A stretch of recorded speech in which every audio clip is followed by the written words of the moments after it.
আসসালামু আলাইকুম। শুরু করতে যাচ্ছি স্নিগ্ধ বিষ। লিখেছেন সানজিদ আক্তার মুন্নি। রাত এখন একটার কোলে ঢলে পড়েছে। নাজিম নিজের সমস্ত কাজ সেরে এসে ঘরের সামনে দাঁড়িয়েছে।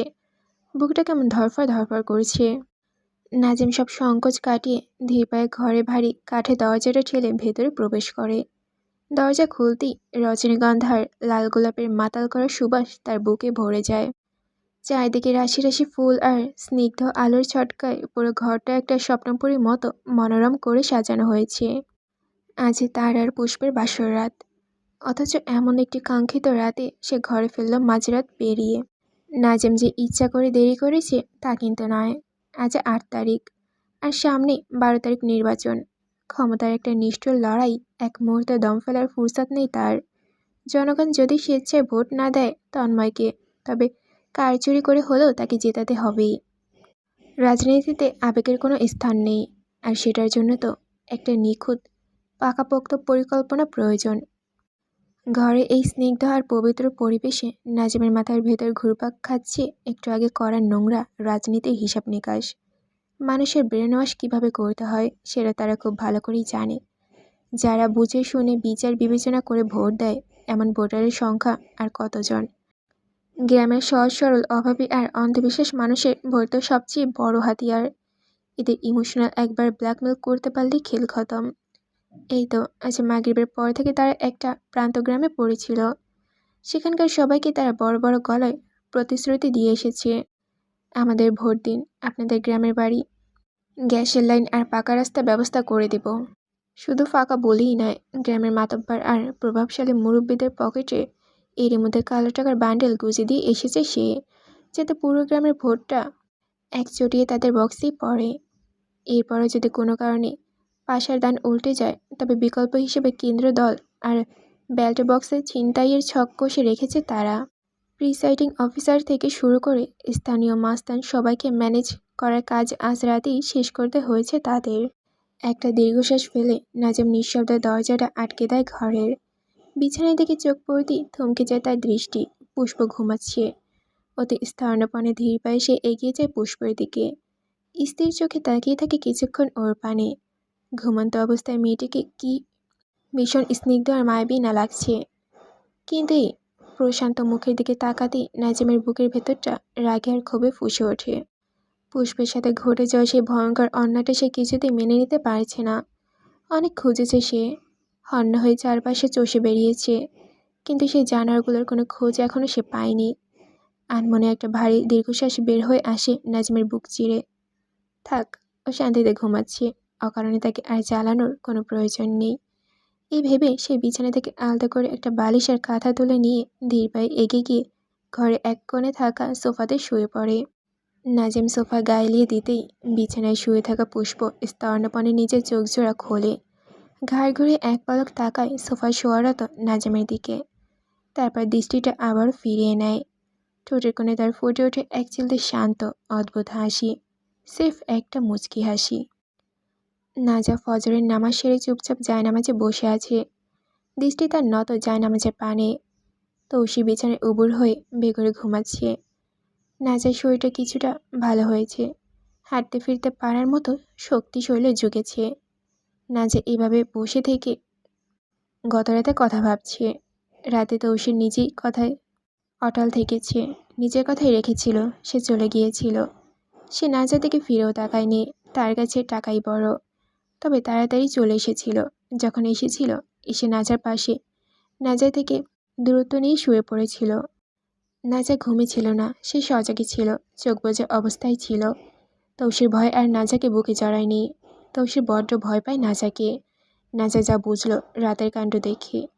নাজাও কিছু বলেনি, মন খারাপ নিয়ে ঘুমিয়ে গিয়েছিল।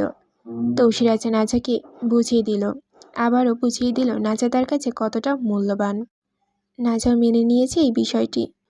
কি করবে, কারো থেকে জোর করে তার প্রায়োরিটি পাওয়া যায় না, তাই চুপ থাকুক। তো সে হুড়মুড়ে ধীরে ধীরে ঘুম থেকে উঠে বসে বিছানায় তাকায়। দেখে বিছানা খালি, পাশে নাজা নেই। নাজাকে না দেখে হঠাৎ কেমন জানি ছ্যাদ করে ওঠে তৌসিরের বুকটা। তবে পরক্ষণে নিচে তাকাতেই দেখে নাজা নামাজে। তৌসির শান্তিতে শ্বাস ছেড়ে উঠে লুঙ্গি ঠিক করতে করতে হামি দিতে দিতে ওয়াশরুমে চলে যায়। নাজা তৌসিরকে উঠতে দেখে আর বসে থাকে না, তাড়াতাড়ি উঠে জায়নামাজ গুছিয়ে ঘর থেকে বের হয়ে যায় তৌসির জন্য চা নিয়ে আসতে। মানিয়ে যখন নিয়েছি তখন ছোটোখাটো বিষয়গুলো মানিয়ে নিক। সে তো জানে সে কার কাছে কি। তৌসিরের কাছে সে ততটাও মূল্যবান কেউ নয় যতটা সে ধারণা করেছিল। যাই হোক, এগুলো ভাবতে ভাবতে সে রান্নাঘরে পা রাখে, আর পা রেখে সে দেখে পুষ্প শাড়ি পরে আছে। সে চা জাল দিচ্ছে। আশেপাশে এখন আর কেউ নেই। পুষ্পের সাথে দেখা হতেই নাজা দ্রুত গিয়ে পুষ্পকে এক হাত চেপে ধরল। পুষ্পের চোখে চোখ রেখে রাগান্বিত হয়ে জিজ্ঞেস করে, আপনি এখানে কী জন্য এসেছেন? আমি জানি আপনার উদ্দেশ্য সম্পর্কে। আপনি কেন করছেন এমন? নাজাম চাচার সাথে কিছু করবেন না বলে দিলাম। কি চাই আপনার? পুষ্প খুব শান্ত প্রক্রিয়া দেখালো। সে উল্টো নাজার গালে কপালে হাত ছুঁয়ে বলল, কুত্তার বাচ্চা, জ্বর তো তোর এখনো পুরোপুরি কমেনি, তাহলে এখানে কি করছিস? এক্ষুনি ঘরে যাবি, এবং যতদিন সুস্থ না হবি ততদিন তুই ঘরেই থাকবি। নাজা পুষ্পের হাত সরিয়ে দিয়ে দাঁতে দাঁত চেপে বলে, আমি জিজ্ঞেস করেছি সেটার উত্তর দিন, তারপর আমি চলে যাব। আমি আপনাকে মানি, আপনি তো ভালো করেই জানেন। পুষ্প মৃদু হেসে নাজার মাথায় হাত বুলিয়ে দিয়ে বলে, এই যে তোকে বাঁচাতে এলাম, জানোয়ারদের সাথে সামিল হয়ে যাচ্ছিস সেটা থেকে উদ্ধার করতে এলাম। তোকে আমি সন্তানের মতোই মানি, আর তোর এমন ধ্বংস সইতে আমি পারবো না, তাই এসেছি। খবরদার তুই আর আমার সম্পর্কে যেন কেউ না জানে। যদি জানে তাহলে যে জানবে তাকে উঠিয়ে দেব। চিনিস তো কী করতে পারি? নাজা পুষ্পের কথা শুনে অসহায় গলায় বলে, কেন এমন করেছেন আপনি? আমাকে একটা সুন্দর জীবন দিয়েও কেড়ে নিচ্ছেন। আমি তৌসির সাথে ভালো আছি, থাকতে দিন না। পুষ্প নাজার কথার উল্টোপিঠে তার ছিল সুরে ফিসফিসিয়ে ওঠে, ও তো সব থেকে বড় জানার, ওর সাথে আবার কিসের সংসার? আমি এই সংসার হতে দিব না, মনে রাখিস। এটা বলে আর কিছু বলতে যাবে তখনই রান্নাঘরে কেউ আসার শব্দ পায় ওরা, তাই দুজনে সরে যায়। পুষ্প চার কাপে নিয়ে তাতে চা নেয়। রান্নাঘরে ইকরা আসে। আজ সে তাড়াতাড়ি উঠে গিয়েছে তাই চলে এসেছে। ইকরার পরনে একটা কালো এক রঙের টি শার্ট আর সাদা প্লাজো। ও এমন পোশাক পরেই সবার সামনে আসে। ইকরা নাজার পাশে এসে দাঁড়িয়ে নাজার গাল টেনে বলে ওঠে, কি অবস্থা কৈতরী, ঘুম কেমন হলো তোমার? জ্বর কমলো? ইকরাও নাজাকে কৈতরী ডাকে। ইকরা বড্ড আদর করে নাজাকে, ছোট বোনের মতো ট্রিট করে। প্রথমে প্রথমে নাজার অসুস্থ হলেও এখন অভ্যাস হয়ে গিয়েছে। নাজা মুখে হাসি ফুটিয়ে তোলে আর বলে, এই তো ছোট চাচির সাথে কথা বলছিলাম। পুষ্পা তাদের দিকে তাকিয়ে তখন বলে, আচ্ছা তোমরা থাকো, আমি সবাইকে চা দিয়ে আসি। ইকরা এই শুনে বলে, আরে না, তোমার কষ্ট করতে হবে কেন? রহিম চেঁচা কই, উনি দিবেন। পুষ্প মেখে এসে বলে, সমস্যা নেই মা, আমি দিয়ে আসছি। একথা বলে পুষ্প বের হয়ে যায়। পুষ্প যেতেই বিবিচান রান্নাঘরে প্রবেশ করেন, পিছনে তাকিয়ে দেখতে দেখতে তারপর তাদের সামনে এগিয়ে এসে নাচার দিকে তাকিয়ে বলে, এই যে তালুকদারিসি, দেখো কিভাবে শাড়ি পরছে, তোমার তো পরিয়ে দিলেও পরো না। দেখো সবার সাথে কথা বলছে কত সুন্দর করে, তুমি তো ঘর থেকে বের হও না। ইকরা এই শুনে প্রতিবাদ করে বলে, এভাবে বলছো কেন নানি? ও আর ছোট চাচির বয়স কি এক? ও একটা বাচ্চা মানুষ, ওর সাথে এত তুলনা কি? ও এখনো বাচ্চা, ওই সবার কি বোঝে? ছোট চাচির কাছে ম্যাচুরিটি আছে, তিনি যথেষ্ট বুঝতার একজন মানুষ। বিবিচান ইকরাকে ধমক দিয়ে ওঠেন, এই তুই চুপ কর, ওর সাথে তুলনা করছিস? ওকে বলছি যে অমন হতে, তোকে তো এটাও বলতে পারলাম না। তোর পোশাক দেখলে মাঝে মধ্যে তুই যে মেয়ে সেটাও ভুলে যাই আমি। নাজা বিবিচানকে এবার বলে, আর শাড়ি তো পরতাম বিবিচান, আমিও তো পরি, কিন্তু পরে তো বেশিক্ষণ গায়ে থাকে না। আপনার নাতি তো খুলে নেন, এখন এটা কি আমার দোষ? এই শুনে ইকরা ঠোঁট টিপে হেসে ওঠে। বিবিচান মেজাজ দেখিয়ে বলেন, বেইজ্জতের মতো কথা বলিস না, মনে রাখিস যত শাড়ি পরবি তত জামাইকে আসলে নিচে রাখতে পারবি। চা নিয়ে উপরে যা, পরে কথা বলবি। এটা বলে বিবিচান চলে যায়। বিবিচান যেতেই নাজা আর ইকরা হেসে ওঠে। নাজা মন থেকে হাসেনি, ইকরা যাতে মনে করে বিবিচানের কথাগুলো সে মজা হিসেবে নিয়েছে তাই হেসেছে। এই বিবিচানের প্রতিটা কথাই তো তার বিষের মতো লাগে। অসহ্য একজন মহিলা। ইকরা নাজাকে বলে, আরে চিল, এগুলো কিছু মনে করো না, নানি এমনই, উনি একটু বেশি রোমান্টিক আর কি। নাজা উত্তরে একটা মিষ্টি হাসি দিয়ে বলে, আরে না, আমি কি মনে করব, আমি ওনার সাথে মজা করেছি। উনি তো আমাদের ভালোই চান, আমরা সবাই যেন সুখে হই। এইরূপ টুকটাক আলাপ করে নাজা তৌসের জন্য চা নিয়ে আসে ঘরে। এসে দেখে তৌসির ওয়াশরুম থেকে মুখ ধুয়ে এসে আবার ঘুমিয়ে গিয়েছে।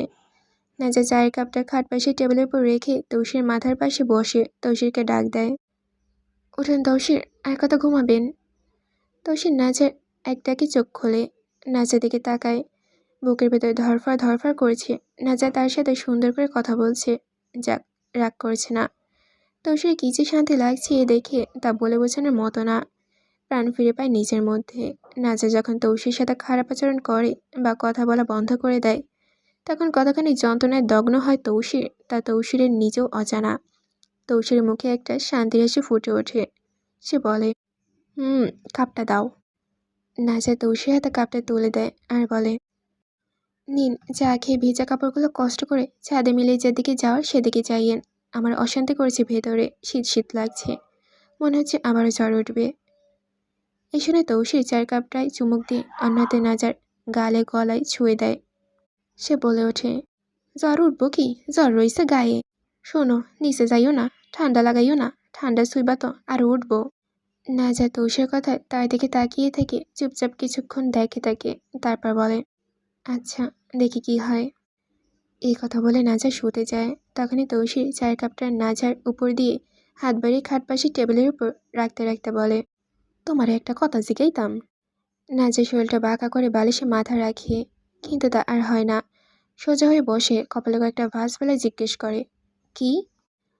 তৌসির নাজার চোখের দিকে স্থির দৃষ্টিতে তাকিয়ে জিজ্ঞেস করে, আমার উপর রাইগা আসো? আমি জানি তুমি রাগ করছো। নাজা এই শুনে এমন একটা ভান ধরে যেন এইমাত্র আকাশ থেকে মাটিতে পড়ল। ও অবাক হয়ে বলে, অদ্ভুত তো, আমি রাগ করবো কেন? রাইতে যে তোমার সাথে থাকি নাই এই জন্য। এটা শুনে নাজার বুকের ভেতরটা দুমড়ে মুচড়ে যায়। তারপরে নাজা মুচকি এসে বলে, ওহ ওইটা? আরে ওইটা নিয়ে রাগ করার কি আছে? আমি তো দেখছিলাম এমনি যে আপনি কার কাছে যান। আমি তো জানি কার কাছে কতটা গুরুত্বপূর্ণ আমি, তো এইসব বিষয়ে রাগ করার কি আছে? কি আমি যে আমার জন্য এত এত টাকার ডিল নষ্ট করবেন? না, বাদ দিন। কাপড়গুলো রোদে দিয়ে আসুন, পরে ছাদে রশি টসি খালি পাবেন না। কি আমি যে আমার জন্য এত টাকার ডিল নষ্ট করবেন? এই যে এই কথা না যায় বুঝিয়ে দিল যে সে তৌসির কাছে কিছু না, তৌসি তাকে নিজের মনে করে না। এই মেয়েটি বড্ড চালাক। ইদানিং সে রাগ করে না, তবে ছোট্ট ছোট কথায় একদম কলেজে এফর ওফর করে দেয়। তৌসি নাজার হাত টেনে ধরে নাজাকে বলে, আমি জানি আমার ভুল হয়েছে, তাই বলে এমন কথা কবি? তুই না বড় শয়তান হয়ে যাচ্ছিস। আমার লাগে সিনেমা করস, আগে তো রাগ দেখাইতে, এখন তো সেটাও করস না। এমনটা করিস না নাজা, আমার ঘরে শান্তি তুই। আমি সারাটা দিন অশান্তিতে আর দৌড়ে দৌড়ে উপরে থাকি, খালি তোর সাথে থাকলে একটু শান্তিতে থাকি। আমার শান্তিটা কাইরা নিস না। আমি যদি গত রাতে না যাইতাম, 8 লাখ টাকা ডিল লস হয়ে যাইতো। আব্বার জন্য ছিল এইটা, তাই যাইতে বাধ্য হয়েছি। আব্বা একলা গেলে ওরা আব্বারে মাইরে ফেলাইতে পারতো, তাই লগে গেছি। বাকি সব কয়টা ততক্ষণে মদ খাইয়ে বেহুশ হয়েছিল, নইলে ওরাই যাইতো। নাজা কথাটা শুনে তৌসির চোখের দিকে কিছুক্ষণ হিমশীতল নদীর মতো স্থির চোখে তাকিয়ে থাকে। তবে বিষণ্ণতা ভারে নুয়ে পড়া কণ্ঠে বলে, এই কথাটা কাল আমার পাশে বসে 2 মিনিট বুঝিয়ে বললে খুব বড় কোনো ক্ষতি হতো বলে মনে হয় না। বাদ দিন, যা হবার হয়ে গিয়েছে, আমি যা বুঝবার বুঝে নিয়েছি, বাদ দিন এগুলো।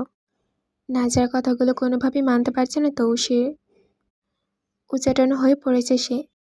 ব্যাকুল কণ্ঠে সত্যিটা প্রতিষ্ঠান করার আপ্রাণ চেষ্টা করে বলে, না, আমি বাদ দিমু না। আমি জানি তোর অভিমান সম্পর্কে, আমি জানি তালুকদারের মাইয়া তুই। ফারদিনটা তোর হাতে মারা, ওই ইংরেজ মারা যাওয়া, তোকে বিবেচনের মার খাওয়া, আমার করা খারাপ আচরণ, এইসবের জন্য তুই আমারে মাফ করিস নি। আমি জানি তুই যে অভিমানে সব চাপা দিয়ে গেছিস, আমি জানি। আমি তোর পায়ে পড়লেও তুই আমার মাফ করবি না জানি, কিন্তু কালকের জন্য এমন বলিস না কই তোরই। তুই আমার কাছে রত্নের মতো, বিশ্বাস কর। আমার একান্ত নিজের কিছু যদি থাইকা থাকে এই দুনিয়ায়, সেইটা তুই। তুই এভাবে বলিস না যে তুই আমার কে। তুই আমার সব কিছুর উপরে যা আছে তা তুই। ভুল হলেও আমার, শুদ্ধ হলেও আমার, তুই মানেই আমার। নাজা কথাগুলো শুনে স্থির হয়ে বসে থাকে। তারপর একটু এগিয়ে এসে তৌসির গলা জড়িয়ে ধরে আর বলে, আমি জানি এই যে এগুলো বলছেন তা একটু সত্য নয়। হ্যাঁ, আপনি ঠিক ধরেছেন। আমি আপনাকে ওসবের জন্য ক্ষমা কখনোই করব না। আমি এখন চাই আমাদের সাধারণ একটা সংসার হোক, এতটুকু আমার চাওয়া। আর কোনো চাওয়া নেই। আমি জানি আপনার জীবনে আমি অপশনাল একটা মানুষ। তৌসি নাজাকে শক্ত করে জড়িয়ে ধরে বলে, সউর কথা কস কেন? আমি তো ধরে বুঝাইতে পারবো না তুই কি আমার লাইগা। কইয়ে বুঝানোর মতো সাধ্য তো নাই, থাকলে এতক্ষণে বুঝাই দিতাম। নাজা তৌসিরের চুলে হাত বুলিয়ে দিতে দিতে তাচ্ছিল্য সুরে বলে, আপনি এমনি সবসময় বড় বড় ভুল করে আমার কাছে এভাবে বিনিময় করে নিলেন, আর আমি বোকার মতো সবসময় মেনে নিলাম। আমি না বড্ড বোকা, অবুঝ একটা মানুষ। আমি একটু উষ্ণতায় গলে পড়ি, আর সেটার সুযোগ নেন আপনি, তাই না? তৌসি বিপাকে পড়ে যায়। আজ আর মাপ হবে না এত সহজে। তৌসি জানে সে এভাবে করেই নাজার কাছে থেকে পার পেয়ে যাচ্ছে। তো সেই দীর্ঘশ্বাস ছেলে নাজাকে বলে, এইবারের জন্য মাফ করে দেওয়া যায় না? এই, আমার একটুখানি ছাড় দিও, এইভাবে ছোটোখাটো বিষয় মাফ করিও। এটা শুনে নাজা তৌসির কাছ থেকে দূরে সরে গিয়ে বালিশে মাথা রাখতে রাখতে বলে, জানতো এখান থেকে, আমার ভালো লাগছে না এইসব, এইগুলার কথা বলতে। তৌসি নাজার উপর ঝুঁকে এসে নাজার চোখে চোখ রেখে বলে, তোর সমস্যা কি? সাউমি করিস না তো, ওইটা মন থেকে মুসা নে, ওই কথায় জোর ধরে থাকিস না। তৌসির কথা শুনে নাজার তপ্ত শ্বাস ছেড়ে বলে, ছেড়ে দিয়েছি, এখন উপর থেকে সরুন, আমি একটু ঘুমাই, শোল না নুয়ে গেছে। তৌসি নাজার কথায় এবার কোনো তোয়াক্কা না করে নিজের শক্ত হাত দুটো নাজার কোমল আঙুলগুলোর ভেতর দিয়ে মিশিয়ে দিয়ে নাজার দুই হাত শক্ত করে চেপে ধরে বিছানায়। নাজার আঙুলের ফাঁকে তৌসির আঙুলগুলো একে নিবিড় শিকড়ের মতো আটকে যায়। নাজার তৌসিরের মতিগতি দেখে ছটফটিয়ে বলে ওঠে, না না না, এমন করবেন না তৌসির। তৌসির নাজাকে এমন চিল্লাতে দেখে ধমকে ওঠে, সিনালা কমাইয়ে কর, হয়ে গেছে সব আমগো মধ্যে, এখন এগুলো নর্মাল। নাজা তৌসির চোখের দিকে জমাট বাঁধা ব্যথা নীরব দৃষ্টিতে তাকিয়ে স্লান আকাশের মতো সিমিশ্রণ কণ্ঠে বলে, আপনার শোলের ভারটা আমি নিতে পারি না তৌসির, বিশ্বাস করুন আমার অনেক কষ্ট হয়েছে, আপনার শক্তির সাথে আমি পেরে উঠতে পারি না, আপনার এই শক্ত পেশিবহুল দেহ আমাকে গিলে নেয়, আমি পারবো না, ছেড়ে দিন। তৌসির নাজার কথাগুলো শুনে স্থির দৃষ্টিতে তাকিয়ে থাকে নাজার আনন্দিত সৌন্দর্যে ঘেরা চেহারার দিকে, আর বলে, এভাবে কেন বলছো? এগুলো তো স্বাভাবিক, আমি তো ইচ্ছা করে তোমারে কষ্ট দেই না। আচ্ছা, আমি সরে যাচ্ছি। এটা বলে তৌসির উঠে যেতে নেয়। মন চাচ্ছে না, একদমই চাচ্ছে না সরতে, কিন্তু কিছু করার নেই। নাজের এত সমস্যা যখন, তখন আর কি করার। নাজে এটা দেখে তড়িৎ করে তৌসির গলা জড়িয়ে ধরে আমদামতা করে বলে, না না, এমন করবেন না, আমি শুধু বলছিলাম, রাগ করছেন কেন? আমার সমস্যা নেই, আপনি যা ইচ্ছা করুন, আমি এমনি বলছিলাম, এমনি এমনি। তৌসির নাচের এমন ঢং দেখে মনে মনে বলে, কত রং করবিল আমার ঢঙ্গি সিনাল। তৌসির নাচা থেকে দূরে সরে যেতে যেতে বলে, না থাক, আমি সামনে নিলাম। নাজা তৌসির কলার চেপে ধরে চিল্লিয়ে ওঠে, বললাম না আমার কাছে আসতে, তাহলে এত নাটক কেন করেছেন? যদি এখন চলে যান তাহলে আর জীবনে আমার শরীরের লোম পর্যন্ত ছুঁতে পারবেন না। নাজার এমন ধমকে তৌসির ধমকে ওঠে, আসছি, কিন্তু এরপর যদি কান্নাকাটি করস তাইলে মাইরা তক্তা বানাইয়ে দিমো, মনে রাখিস। এতটুকু বলে তৌসির নাজার গলায় মুখ গুজে দেয়। মুখ গুজিয়ে এলোপাতালি চুমো আঁকতে শুরু করে নাজার গলায়। নাজা তৌসির মাথাটা নিচে বুকের সাথে জড়িয়ে ধরে চোখ বুজে জোরে জোরে শ্বাস ছাড়ে। কষ্ট হবে হোক। যখন তৌসির তার কাছে আসে খুব যন্ত্রণা হয় নাজারে, হয়তো তাদের বয়সের তারতম্য বজায় না থাকার এমন হয়। তারপর নাজা তৌসির কাছে টানলো। সে চায় না তৌসির তার উপর অসন্তুষ্ট থাকুক এই বিষয় নিয়ে, তাই সব দ্বন্দ্ব সহ্য করে নিচ্ছে। তৌসিরকে নিজের কন্ট্রোলে রাখতে হলে এটাই মোক্ষম উপায়। ধোয়াটা কফির মগে আলতো করে চুমু দিতে দিতে সারা ঘরে আনমনে পায়চারি করেছে ইকরা। বিয়ের পর থেকে এই বাড়ি ধ্রুবর সাথে তার দেখা মেলার রীতিমতো ভাগ্যের ব্যাপার হয়ে দাঁড়িয়েছে। সে রাত 10টায় অফিস থেকে ফেরে আর সকাল 9টা বাজে আবার বের হয়ে যায়। এর মধ্যে ইকরার সাথে একটাবার ভালোভাবে কথা বলার প্রয়োজন বোধ করে না সে। আজ বেশ সকালে ঘুম ভেঙে গেছে ইকরার, তাই ঘটনাক্রমে ধ্রুবর দেখা পেয়ে যায় সে। আয়নার সামনে দাঁড়িয়ে অফিসে যাওয়ার জন্য তৈরি হচ্ছে ধ্রুব। মনের ভেতর দ্বিধা আর সংকোচ ঝেড়ে ফেলে ইকরা তাকে জিজ্ঞেস করে বসে, আচ্ছা ধ্রুব ভাই, তোমার কি আমাদের এই সম্পর্কটা এবার ঠিক করা উচিত না? কথাগুলো শুনে আয়না থেকে দৃষ্টি সরিয়ে ইকরার দিকে তাকায় ধ্রুব। বুড়কুচকে জিজ্ঞেস করে ওঠে, কিসের সম্পর্ক? ওর এমন অপ্রত্যাশিত প্রশ্নে ইকরা থতমত খেয়ে যায়। ঠিক কি উত্তর দেবে বুঝতে পারছে না। অসহায় গলায় বলে, আমাদের সম্পর্ক তুমি কি আমাকে মেনে নেবে না? আমি যে তোমার বউ, আমাকে তোমার বউ হিসেবে একটু মেনে নাও না। তুমি বউ হিসেবে মেনে নিলে আমি সত্যি সব দিক থেকে ভালো হয়ে যাব। ইকরার একতে শুনে ধ্রুবের ঠোঁটের কোণে ফুটে ওঠে এক তাচ্ছিল্যের হাসি। অত্যন্ত তীক্ষ্ণ আর শীতল গলায় বলে, তোকে কোনোদিনও আমার যোগ্য মনে হয় না। তোর চেহারা, তোর মুখের ভাষা, আচরণ, চলাফেরা সবই তো থার্ড ক্লাস। তোকে বউ হিসেবে মেনে নেওয়া আমার পক্ষে কোনোদিনই পসিবল নয়। কথাগুলো চাবুকের মতো আছড়ে পড়ে ইকরার গায়ে। সে স্তব্ধ হয়ে যায়। স্থির পলকহীন চোখে শুধু ধ্রুবের দিকে তাকিয়ে থাকে। বুকের ভেতরটা দুমড়ে মুচড়ে যায়। আর কেন জানি নিজের কাছে নিজেকে ভীষণ বেহায়া আর ছোট মনে হতে থাকে। এক বুক অপমান নিয়ে আর কোনো কথা না বলে নীরবে ঘর থেকে বের হয়ে যায় ইকরা। ধ্রুব কী করে কথাগুলো তাকে বলতে পারল? আজ ধ্রুবের ওই নিষ্ঠুর কথাগুলো শুনে ইকরার জীবনে একা রুক্ষ বাস্তবতার উপলব্ধি করছে। সে বুঝতে পারে, মেয়েদের অতিরিক্ত বাড়াবাড়ি বা চাকচল্যিত হয়ে অনেক পুরুষই মন থেকে পছন্দ করে না। সুন্দর, মডার্ন আর স্মার্ট মেয়েদের সাথে হয়তো সুন্দর প্রেম হয়। সবার আলাদা একটা মনোযোগ বা অ্যাটেনশন পাওয়া যায়, কিন্তু সংসার হয় না। সংসার হলো একটা বিশাল বড় ময়দান। 4K রেজুলেশনের দুনিয়া, কোনো কাজে আসে না। এই ময়দানে টিকে থাকতে কাজে আসে সাংসারিক জ্ঞান, অসীম ধৈর্য শক্তি, হাড়ভাঙা পরিশ্রম আর বাস্তবতার মানসিকতা। তাই এই চরম জটিলতার সযোগে দিন শেষে সাধারণ মেয়েগুলো আসলে অসাধারণ। ইকরা হয়তো কোনোদিনই একটা সুন্দর সংসার করতে পারবে না।